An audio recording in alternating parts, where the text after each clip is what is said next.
В Удмуртии снова ищут водителя, который сбил ребенка и скрылся. В среду под колеса иномарки попал 8-летний Артур. После ДТП водитель затолкал его в машину, провез несколько десятков метров, затем высадил и уехал.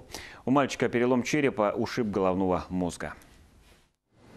Такие объявления активисты расклеивают по всему микрорайону вокруг санатория «Энергетик». Именно здесь произошло ДТП, информацию о котором приходится собирать по крупицам. Мы расклеиваем объявления для того, чтобы, может быть, очевидцы или свидетели ДТП сбитого ребенка, может быть, что-то видели, может быть, смогут подсказать и как-то помочь следствию. В среду вечером 8-летний Артур шел по этой дороге из школы домой. У «Энергетика» в момент перехода через дорогу его сбил автомобиль. Водитель с места аварии уехал, но не сразу. Ребенок говорит, что дяденька посадил его в машину и начал запугивать, что зачем ты ходишь не через дорогу, почему ты вообще тут ходишь. Очень сильно ругался, говорит, на меня. Ну, в общем, испугал ребенка очень сильно.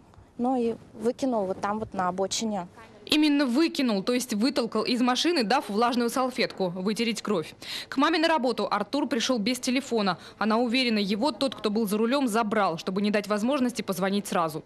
Передавая рассказ сына, Екатерина подбирает слова, в отличие от водителя, который, по словам Артура, был щедр на ругательства и угрозы. Запугать получилось. Меня сбила машина. Это все, что смогли добиться от ребенка тем вечером. Потому и поиски водителя начались не сразу. Мы обращаемся прежде всего к автолюбителям. Если вы в указанное время, с периода с 16:40 до 16:50, 26 ноября, передвигались в районе санатория «Энергетик» на улице 40 лет Победы, где примыкает выезд от данного учреждения, отсмотрите, пожалуйста, записи своих видеорегистраторов. Интересует автомобиль белого цвета седан, интересуют любые дополнительные приметы, либо его госномер, который попал в кадр автомобиля. Всю эту информацию необходимо передать в госавтоинспекцию, позвонив по телефонам 940 735, либо 940 701.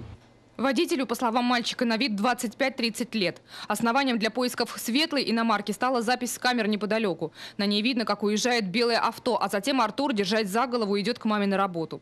Оттуда на скорой его увезли в больницу. Перелом лобной доли черепа, ушиб головного мозга. Но врачи надеются, что все обойдется. Ольга Прохорова, Иосиф Воробьев. Вести, Удмуртия.